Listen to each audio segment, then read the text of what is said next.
مالك يوم الدين. إياك نعبد وإياك نستعين. اهدنا الصراط المستقيم، صراط الذين أنعمت عليهم غير المغضوب عليهم ولا الضالين.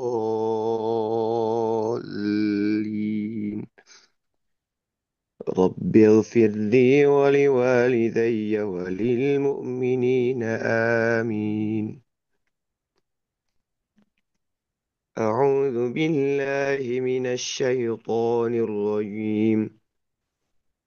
بسم الله الرحمن الرحيم. ويل للمطففين الذين إذا اكتالوا على الناس يستوفون وإذا كالوهم أو وزنوهم يخسرون. ألا يظن أولئك أنهم مبعوثون ليوم عظيم يوم يقوم الناس لرب العالمين. كلا إن كتاب الفجار لفي سجين. وما أدراك ما سجين. كتاب مرقوم. ويل يومئذ للمكذبين الذين يكذبون بيوم الدين. وما يكذب به إلا كل معتد أثيم. إذا تتلى عليه آياتنا قال أساطير الأولين. كلا بل ران على قلوبهم ما كانوا يكسبون. كلا إنهم عن ربهم يومئذ لمحجوبون. ثم إنهم لصال الجحيم.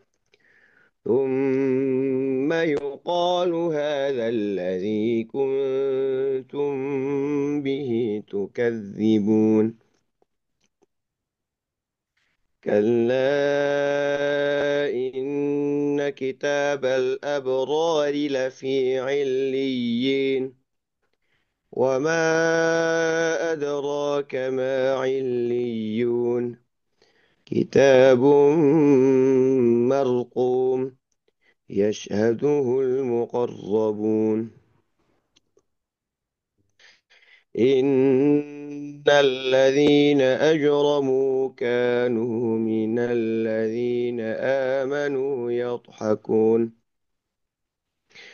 إن الأبرار لفي نعيم على الأرائك ينظرون تعرف في وجوههم نضرة النعيم. يسقون من رحيق مختوم ختامه مسك. وفي ذلك فليتنافس المتنافسون. ومزاجه من تسنيم. عينا يشرب بها المقربون. إن الذين أجرموا كانوا من الذين آمنوا يضحكون. وإذا مروا بهم يتغامزون. وإذا انقلبوا إلى أهلهم انقلبوا فكهين. وإذا رأوهم قالوا إن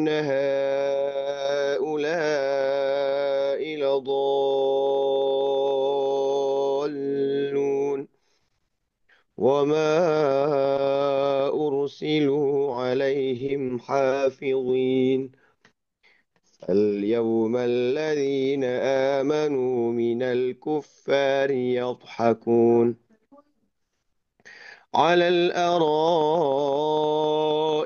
ينظرون هل ثوب الكفار ما كانوا يفعلون صدق الله العظيم.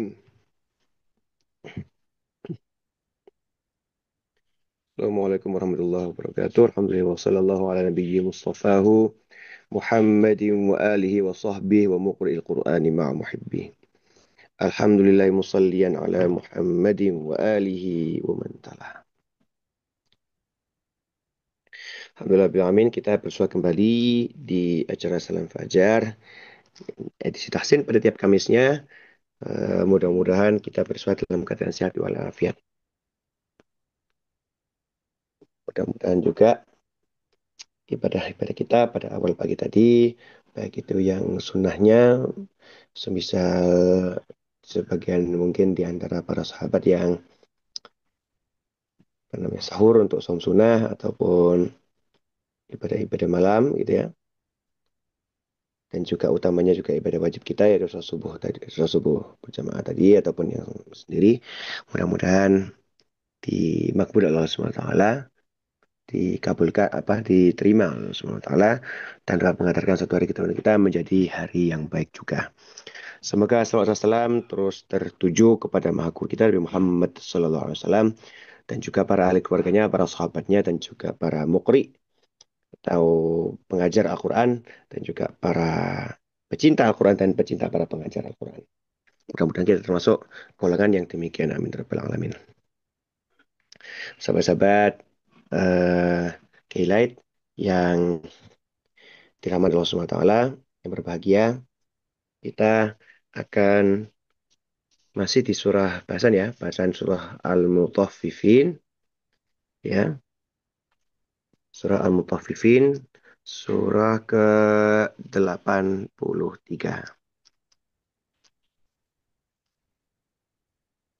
Baik. Surat ke-83 ayatnya adalah 33. Kita mulai dari situ ya. Ayat 33. Bismillahirrahmanirrahim. Fal yaum apa? Wa ma ursilu. Oke. Wa ma ursilu alaihim hafizin. Ya. Wa ma ursilu alaihim hafizin. Oke. Baik. Kita akan coba bahas mengenai wama ursilu. Di situ ada tanda layar ya. Tanda apa? Gelombang di atas wama atau ma gitu ya. Tanda layar di situ itu kalau kita mungkin di beberapa cetakan mushaf itu dibandingkan dengan semisal mungkin kalau masih di surat yang sama alal aro iki gitu ya. Kalau di dua ayat ada dua ayat yang persis bunyinya sama alal araiki yang zurun di situ ya. Nah, alal araiki yang zurun di situ itu juga ada tanda layar. Kita bandingkan dua tempat itu antara wama ursilu dan alal araiki. Kita coba coba bandingkan antara dua tempat itu ya. Baik, antara tanda layar yang ada di atas alal araiki dan wama ursilu. Di wama ursilu, di situ tanda layarnya adalah lebih lebih halus ya daripada tanda layar yang ada di alal araiki. Nah, situ ya. Baik. Apa tandanya?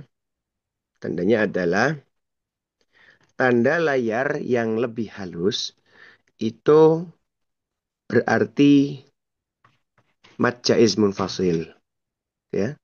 Atau ada kebolehan untuk mengucapkan dua harokat. Meskipun masih ada pilihan untuk tiga harokat atau empat harokat atau lima harokat ataupun enam harokat gitu ya. Baik. Lalu kemudian eh untuk bahasan yang lain ya, misalkan kalau kita apa namanya, kalau kita bandingkan ya antara dua tempat tadi ya. Nah, wama ursilu dan alal araiki. Oke. Wama ursilu itu tanda layarnya lebih halus. Artinya mad jaiz munfasil. Atau ada kebolehan untuk membaca dua harokat. Maksudnya ada pilihan untuk dibaca dua harokat. Nah, tetapi untuk yang lebih runcing atau lebih lancip gitu kan ya.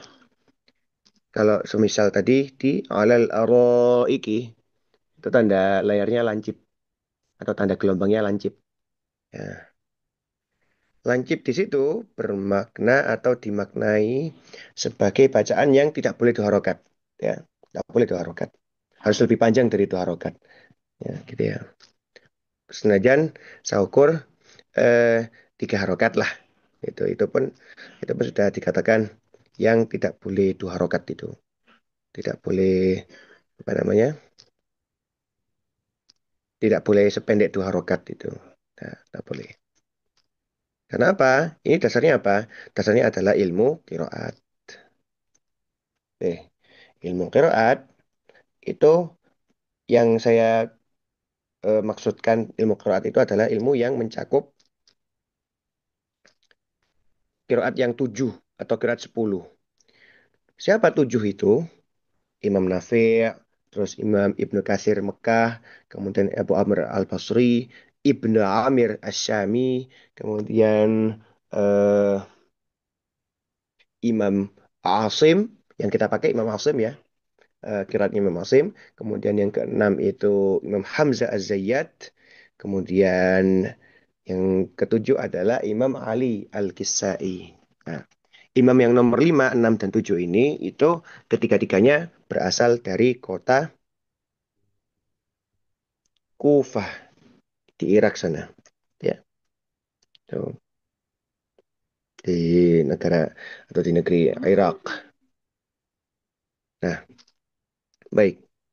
Jadi sahabat-sahabat, nah sehingga dari pendapat-pendapat tujuh imam qiraat tadi itu eh, punya kesepakatan yang sama, gitu ya. Punya kesepakatan yang istilahnya tujuh ulama qiraat itu bersepakat untuk memanjangkan atau menghukumi bacaan yang panjang tidak boleh atau tidak ada yang berpendapat bacaan dua harokat untuk mat muttasil atau mat yang bunyi panjang yang terjadi atau bertemu dengan hamzah dalam satu kata. Gitu ya, mat wajib mutasil itu. Nah, oke. Baik, kita kembali ke ayat 33 surah 83 Al-Mutaffifin. Wa ma ursilu. Di situ tanda layarnya halus dibandingkan dengan yang tadi yang coba kita bahas ya. Alal iki itu lebih runcing. Kalau yang di wama ursilu itu lebih halus, lebih tidak lancip ya. Nah, baik. Bacaan di wama ursilu di situ adalah hukumnya adalah mad jaiz munfasil.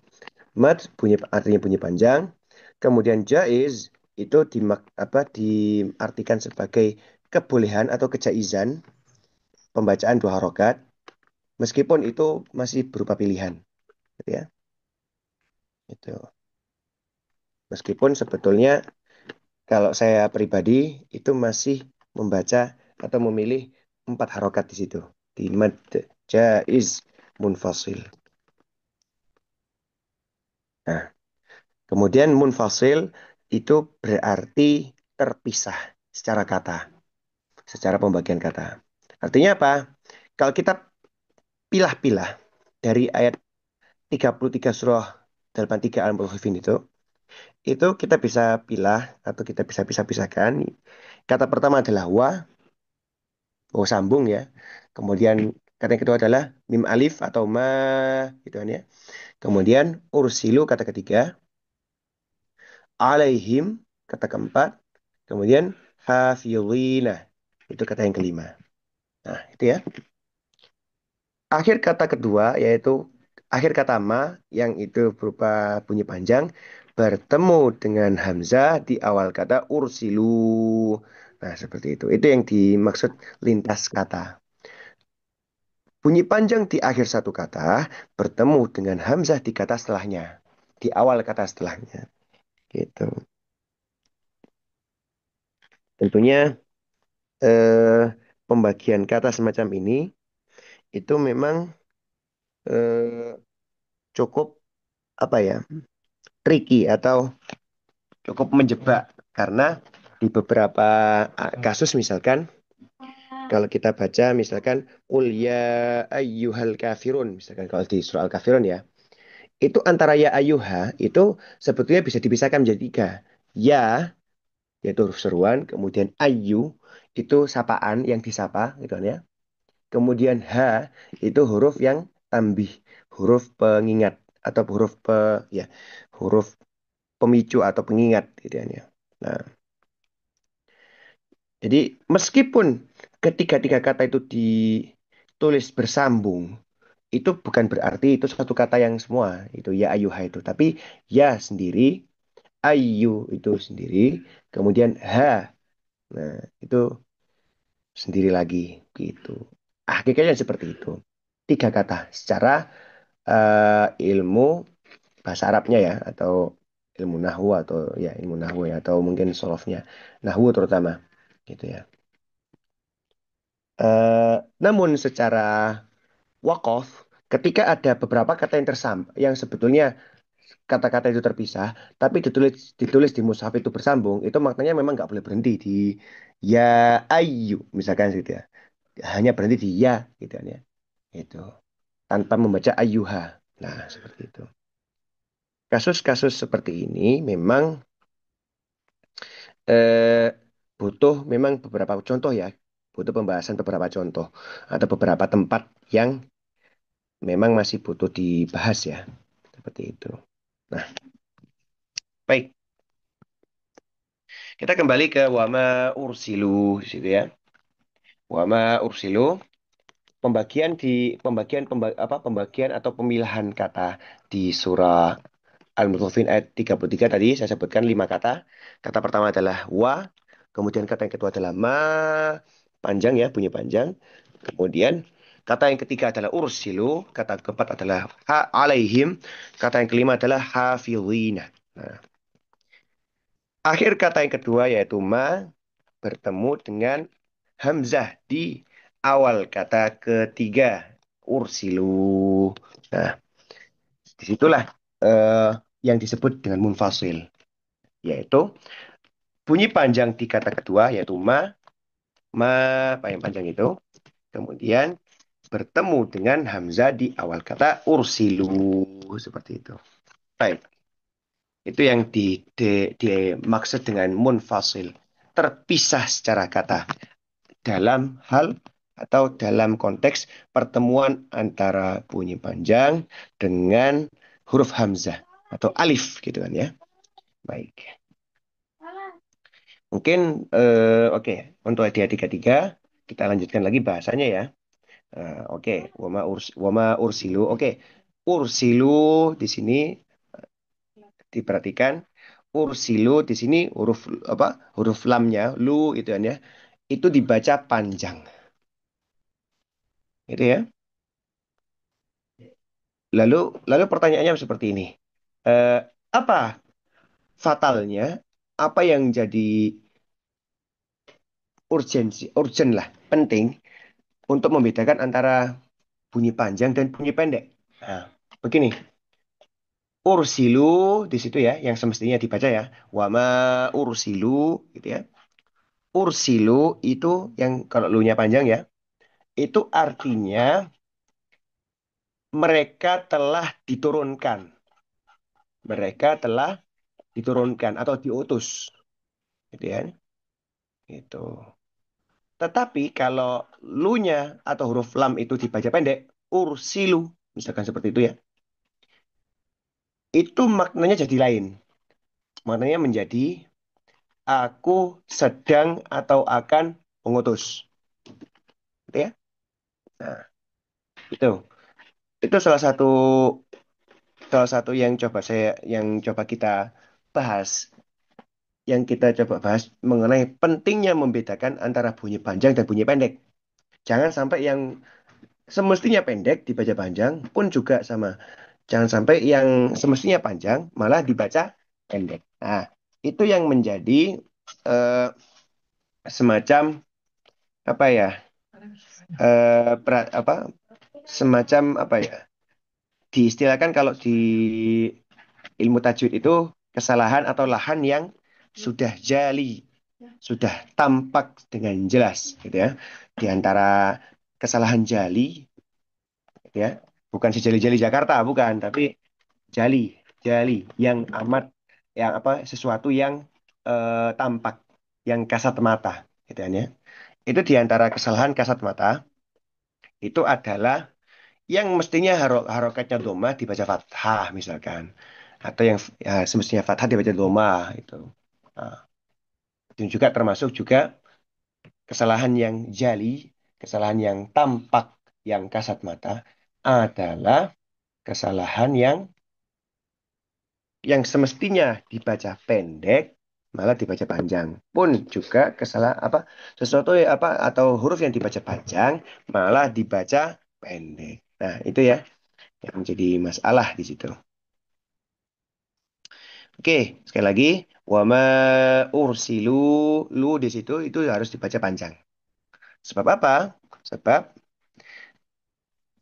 ketika lu dibaca panjang, yang semestinya itu bermakna mereka telah diutus atau mereka telah diturunkan, makanya ada diutus itu. Itu jika lu di situ dibaca pendek, wama ursilu, tapi lu-nya dibaca pendek, artinya menjadi berubah drastis secara subjek ya, bahkan untuk secara subjek dan juga secara tensis atau secara dimensi waktu. Malah menjadi kalau lu wama ursilu itu kalau dibaca pendek lu di situ itu maknanya adalah saya atau aku telah menurunkan apa sedang atau akan menurunkan. Aku aku sedang atau akan menurunkan atau aku sedang atau akan mengutus. Gitu ya. Baik. Ini penting juga karena salah satu yang menjadi kasus yang di apa namanya? Yang menjadi contoh juga termasuk juga di Al-Fatihah ya. Itu adalah kasus ini iyyaka na'budu. Nah, di situ ya. Iyyaka na'budu. Oke, di situ huruf Y-nya tasdid. Artinya kepada engkau gitu kan ya. Sebagai objek engkau apa? Allah itu atau engkau gitu ya. Nah, kepada engkau atau hanya kepada engkau lah. Tetapi kalau huruf iyyaka di situ dibaca tanpa tasdid atau tasdidnya tidak dikuatkan, artinya malah menjadi cahaya matahari. Beda kan? Beda jauh. Akan apa semacam tidak nyambung konteksnya. Gitu. Ya. Nah, ini penting karena sedikit saja misalkan abai tentang mengenai bunyi panjang ini ataupun bunyi pendek gitu ya. Itu yang dikhawatirkan adalah bacaan-bacaan Al-Quran kita menjadi tertolak atau menjadi sesuatu yang menjadi apa ya istilahnya tidak apa namanya malah jadi kacau ya secara pemaknaan ya. Baik, demikian untuk sementara ini ya. kita akan masih di ayat 33 surah Al-Mutaffifin untuk bahasan tajwidnya ya. Mungkin mudah-mudahan nanti juga di akhir pertemuan kita akan sempatkan untuk bahasan mengenai pemaknaannya. Baik, sebelum kita lanjutkan, eh, kami mengundang sahabat-sahabat sekalian untuk berpartisipasi sekadar tes bacaan ataupun mungkin ada pertanyaan mengenai tajwid secara khusus ataupun Al-Quran secara umum, silakan menghubungi kami melalui nomor WhatsApp ruang siaran kami di nomor 0812 203 1972. Sekali lagi, nomor WhatsApp ruang siaran kami 0812 203 1972. Atau sahabat-sahabat yang memiliki aplikasi Zoom Meetings, silakan bergabung bersama kami secara interaktif ya melalui alamat s.id garis miring KLITEID. Baik. Nah, sekali lagi alamatnya s.id garis miring KLITEID. Baik. Eh, Kemudian masih di ayat 33 surah Al-Mutaffifin. Apa ya? Setelah wama ursilu kemudian alaihim hafizin. Oke, alaihim ya. Alaihim mim sukun bertemu dengan huruf ha hafizin. Situ. Hafiz apa huruf ha ya. Mim sukun bertemu dengan huruf ha. Di situ artinya menjadi ini apa? Di situ ada hukum ya. Mim sukun bertemu dengan huruf ha itu hukumnya adalah idhar syafawi. Idhar artinya sering lepas, syafawi artinya bangsa bibir, yaitu karena melibatkan huruf mim. Huruf mim itu huruf bibir. Nah, seperti itu. Baik. Kemudian selanjutnya adalah masih di ayat 33 surah Al-Mutaffifin. Hafizina. Oke. Hafizin. Huruf ha ya, huruf ha. Ha tenggorokan tengah. Ha. Gitu ya. Bukan yang ha yang tenggorokan dalam ataupun gimana ya gitu ya. A, bukan yang juga tenggorokan luar, yang cenderung kho misalkan. Nah, itu huruf H, ya, huruf H. Ursilu alaihim hafizin. Oke, untuk yang hafizin di situ huruf lo, ya. Perhatikan di situ huruf lo. Huruf lo itu, huruf lo itu kalau kita lihat di mushaf itu kan eh, seperti huruf to gitu kan ya. Tapi ada titik satu di situ. Nah, ada titik satu. Nah, baik. Titik satu di situ itu itu membedakan ya antara to dan wo itu. Nah, huruf wo itu punya teman atau punya ya kawan lah. Kawan satu makhrajnya. Gitu ya. Yaitu huruf sa dan huruf zal. Gitu ya. Kita mungkin bisa bandingkan. Misalkan kalau kita bandingkan huruf sa misalkan. Huruf sa ya yang titik tiga itu. Kita bisa apa namanya? eh, kita bisa tinjau. Yaitu bahwa huruf sa itu. Sa, si, su, bas. Itu kita gigit lidah. Ujung lidah ya. Ujung lidah kita. Kita gigit ke tempel ke gigi jari atas. Sa, sa. Gitu kan ya. Oke. Huruf sa. Baik. Mengenai huruf sa ini. Itu. Baik. Huruf sa. Sa, si, su, bas. Ya, gitu ya. Begitupun juga huruf zal sebetulnya. Huruf za. Za, zi, zu, baz. Itu juga sama. Huruf zal itu juga diucapkan dengan menggigit lidah kita. Atau menggigit, ya, menggigit ujung lidah kita ke gigi jari atas. Za. Begitupun sa.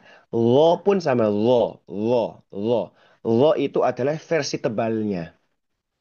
Kalau huruf sa dan zal itu dua-duanya yaitu tadi menggigit ujung lidah itu ke gigi jari atas. Itu versi tipisnya Maka untuk huruf lo itu versi tebalnya. Itu ya. Kita bisa eh, bandingkan seperti itu. Lo, li, lu, bal. Oke. Ingat posisi lidah di ketiga huruf tadi, huruf tha dan huruf zal pun huruf lo, gitu ya. Ketiga-tiga itu sama sebetulnya, yaitu menggigit bagian lidah itu, ujung lidah, ya, menggigit ujung lidah dengan, oke, menggigit ujung lidah dengan gigi seri atas, gitu kan ya, gigi seri atas, oke, menggigit ujung lidah, ya, menggigit ujung lidah kita, oke, menggigit ujung lidah, gitu ya, ujung dengan gigi seri atas, gitu ya, the, the, sa, the, lo, gitu kan ya, gitu. Sa, the, lo. Oke, baik. Oke. Oke, pun juga nanti pengucapan hafilin, hafilin. Oke. Wa ma ursilu alaihim hafilin, hafilin. Lo, ya, lidah masih digigit ya. Lo, li, lu, bal, bal, gitu ya. Wo, wi, wu, bal. Gitu ya. Baik. Oke. Hafilin, hafilin. Oke. Seperti itu. Baik. Oke, baik. Kita lanjutkan sedikit mungkin ya. Di hafilin. Oke. Oh, nggak apa-apa. Berarti nggak cukup waktu berarti. Sudah 55 ya. 55.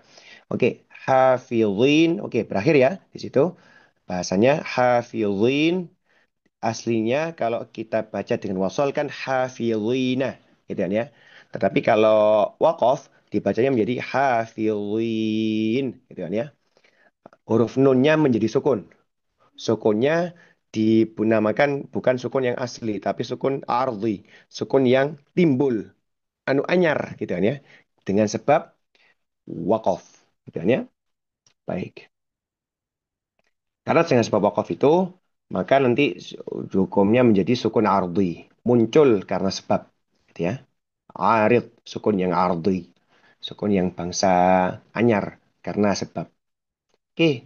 Pun bunyi panjang yang ditimbulkan terkait dengan sukun ardi tadi dinamakan mad arid lis sukun. Gitu ya. Mad arid lis sukun itu bisa memilih antara dua harokat, kalau yang cenderung cepat, atau empat harokat, ataupun enam harokat. Tergantung tempo bisa. Seperti itu ya. Baik. Asal konsisten. Artinya apa? Kalau kita menetapkan dari awal, A'udzu billahi minasyaitonir rajim. Bismillahirrahmanirrahim. Gitu, segitu. Pun kalau yang misalkan lebih cepat, misalkan A'udzu billahi minasyaitonir rajim. Bismillahirrahmanirrahim. Ah, gitu, gitu, seperti itu. Atau yang lebih pelan misalkan A'udzu billahi minasyaitonir rajim. Bismillahirrahmanirrahim. Gitu ya. Rajim, rahim, seperti itu. Nah, gitu ya untuk apa namanya?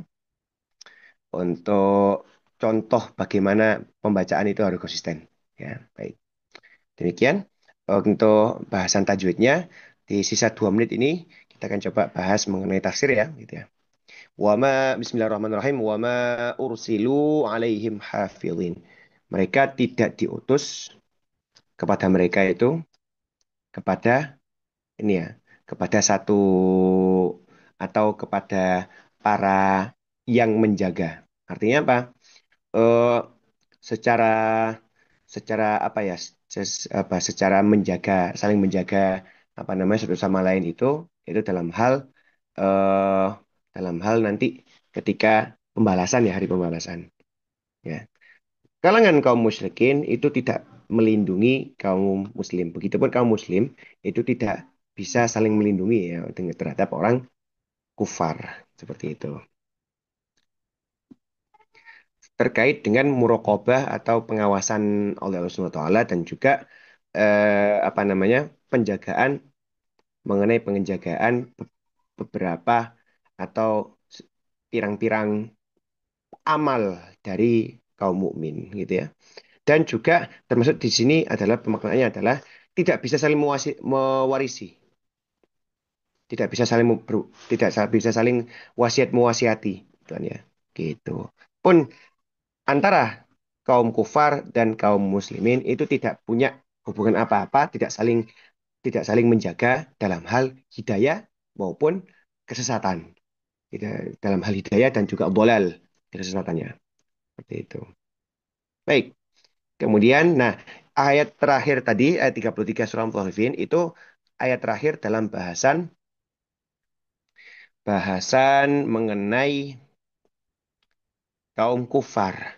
Nah, kemudian fal yaumal ladzina amanu minal kuffar yadhakun ayat 34 itu sudah mulai bahasan mengenai kaum mukminin atau muslimin, gitu ya. Ketika misalkan bahasan yang di sebelum ayat 33 dan juga ayat sebelumnya itu mengenai bahwa di dunia itu orang kufar yang kegirangan, maka di akhirat sebaliknya. Orang mukmin yang akan apa ya, bersumringah lah gitu ya dibandingkan orang kaum kufar. Gitu ya. Baik. Nah, seperti itu bahasan kita di surah Al-Mutaffifin. Mudah-mudahan bermanfaat bagi kita semua. Kita tutup. Alhamdulillah bin alamin subhanakallahumma bihamdika asyhadu an la ilaha illa anta astaghfiruka wa atubu ilaik. Oke. Baik. Terima kasih kepada sahabat-sahabat sekalian yang sudah menyimak dari awal. Terima kasih juga yang sahabat-sahabat yang sudah mengikuti eh, apa namanya bahasan kita sejauh ini. Sahabat Elinawati, sahabat Uji Juangga, Ustaz Samsul Basaruddin, dan juga sahabat Yaya. Terima kasih semuanya. Jangan lupa untuk mengikuti Salam Fajar di edisi hari-hari yang lain, termasuk yang hari Rabu ya, oleh Ustaz Samsul Basaruddin dan juga tim ekonomi dan syariat Islam dari Masjid Salman ITB. Saya Mari Khiari dari Masjid Salman ITB dan juga operator Pak Indra Gunadi undur diri dari hadapan Anda. Insya Allah kita akan berjumpa lagi di Kamis pekan depan, Kamis terakhir di bulan Safar insya Allah di pekan depan. Masih melanjutkan si Surah Al-Mutaffifin. Oke, ihdinas siratal mustaqim.